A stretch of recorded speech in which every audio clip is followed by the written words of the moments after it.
എന്താ? ഒരു കാര്യം പറയാനുണ്ടായിരുന്നു. ഇങ്ങോട്ട് വാ. എന്താ? ആകെ കുഴപ്പമായി ചേച്ചി. എന്ത് കുഴപ്പം? ആ പൈസയുടെ കാര്യത്തില് ആതിരയ്ക്ക് എന്തോ സംശയമുണ്ട്. അതെങ്ങനെ നിനക്കറിയാം? ആതിര ഷീബയെ ചോദ്യം ചെയ്യുന്നത് ഞാൻ കണ്ടതാ. ഷീബ കുഞ്ഞല്ലേ, സഞ്ജിയും കൊണ്ട് ഞാൻ തുണിക്കടയിൽ നിന്ന് ഇറങ്ങിയ കാര്യം അവളങ്ങ് പറയുകയും ചെയ്തു. ആതിര എന്നെ ചോദ്യം ചെയ്യാൻ വരുമെന്ന് ഇപ്പൊ എന്റെ പേടി.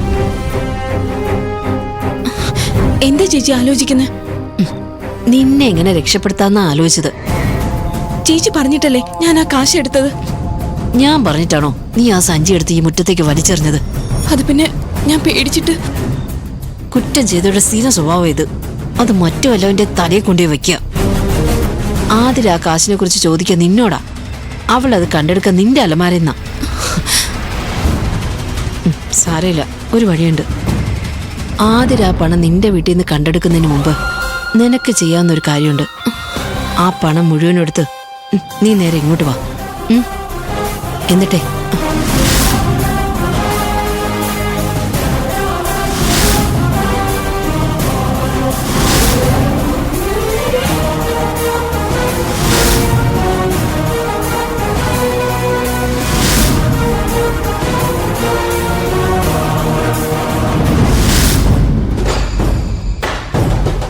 ഇതൊക്കെ ഈ നാടകത്തിന്റെ ഒരു ഭാഗമാ. അങ്ങനെ കരുതിയാ മതി. അതോടെ നമ്മൾ രണ്ടുപേരും രക്ഷപ്പെടും. പിന്നെ ആതിര വരുന്നതിന് മുമ്പ് നീ വേഗം ചെല്ല്. സമയം കളയണ്ട. ഓരോ നിമിഷത്തിനും വലിയ വിലയുള്ളതാ. നീ ചെല്ല്. ഒരു മിനിറ്റ് നിക്ക്.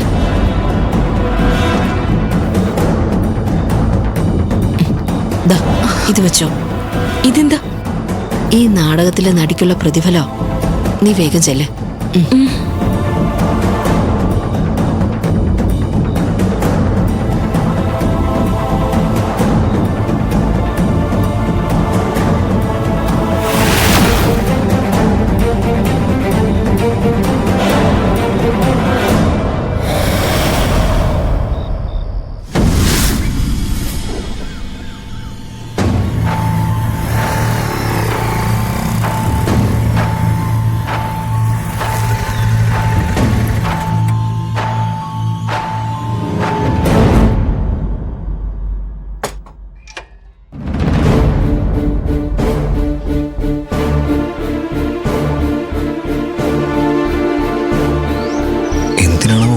അത്യാവശ്യം വരാൻ പറഞ്ഞത്.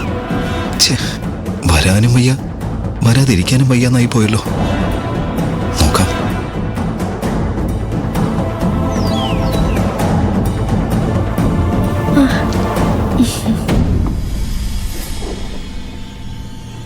ഹരിച്ചേട്ടാ.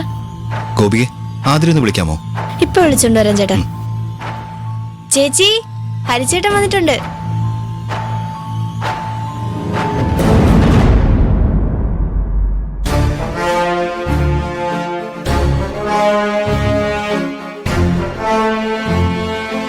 ഇതാ ചേട്ടന്റെ കാണാതായ 8 ലക്ഷം രൂപയും കവറും. കൊണ്ടുപോയിക്കോളൂ.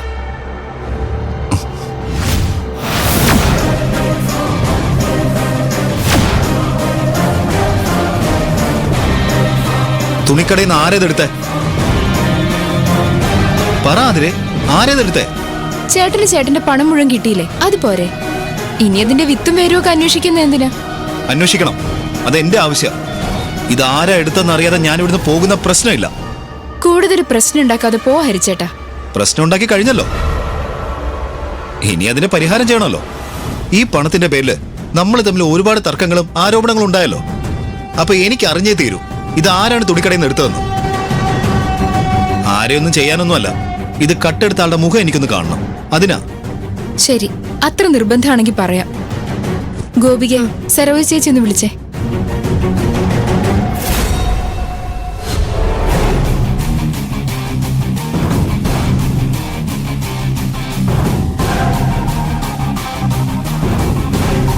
ടെക്സ്റ്റൈൽ ഷോപ്പിലെ കസേരയില് ഈ കവർ ഇരിക്കുന്നത് കണ്ട് ആരോ മറന്നു വെച്ചാവുന്ന കരുതി സരോജ ചേച്ചി ചെയ്തെടുത്തത്.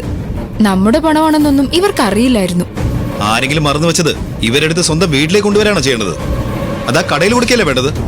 തെറ്റല്ലേ സ്ത്രീ ചെയ്തത്? തെറ്റ് തന്നെയാ, അല്ലാന്നൊന്നും ഞാൻ പറഞ്ഞില്ല. അത് നമ്മുടെ പണമാണെന്ന് അറിഞ്ഞപ്പോ അത് ഇവിടെ കൊണ്ടുവന്ന് തന്ന് മാപ്പും പറഞ്ഞു. ഇനി അതങ്ങ് വിട്ടേക്ക്. നിങ്ങളൊക്കെ ഇവർക്ക് മാപ്പ് കൊടുക്കുകയും ചെയ്തു അല്ലേ? ഇതാ കുഴപ്പം. ഈ സ്ത്രീ ഇനി കരുതും എന്ത് കുറ്റം ചെയ്താലും ചുമ്മാ ഒരു മാപ്പങ്ങ് പറഞ്ഞാൽ കുറ്റം കുറ്റമല്ലാതെ തീരുമെന്ന്. ഹ, പണം കിട്ടിയില്ലേ, ഇനി എന്തിനാ ഈ കൂടുതൽ വർത്താനം? നാട്ടുകാരുടെ സ്വഭാവമൊക്കെ നേരെയാക്കി കൊടുക്കാന്ന് ശപഥം ചെയ്തോ ചേട്ടൻ? ഞാൻ പറഞ്ഞില്ലേ, അതങ്ങ് വിട്ടേക്ക്. പിന്നെന്താ? അറിയാതെ പറ്റിപ്പോയതാ.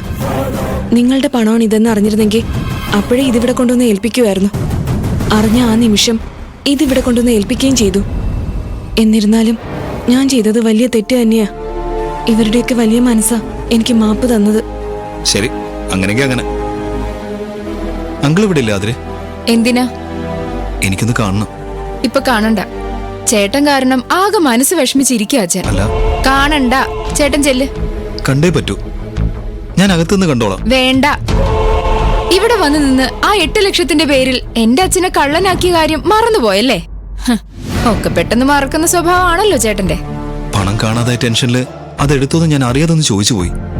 എന്റെ അച്ഛനോട് ഞാൻ ചോദിച്ചത് അത് തന്നെയായിരുന്നു, ആ പണം എടുത്തോന്ന്. ശരിക്കും ചോദിക്കേണ്ടിയിരുന്നത് ആ പണം അങ്കിൾ കണ്ടോന്നായിരുന്നു. പക്ഷെ മനസ്സിൽ വന്നതല്ല, നാവിൽ വന്നത്. അതിങ്ങനൊരു വലിയ പ്രശ്നം ആക്കില്ല ആതിര. നാക്കുപിഴ എല്ലാവർക്കും പലപ്പോഴും പറ്റുന്നല്ലേ? എന്തൊക്കെ പറഞ്ഞാലും എന്റെ അച്ഛനെ ഇപ്പൊ കാണാൻ പറ്റില്ല. സമ്മതിക്കില്ല ഞാനതിന്.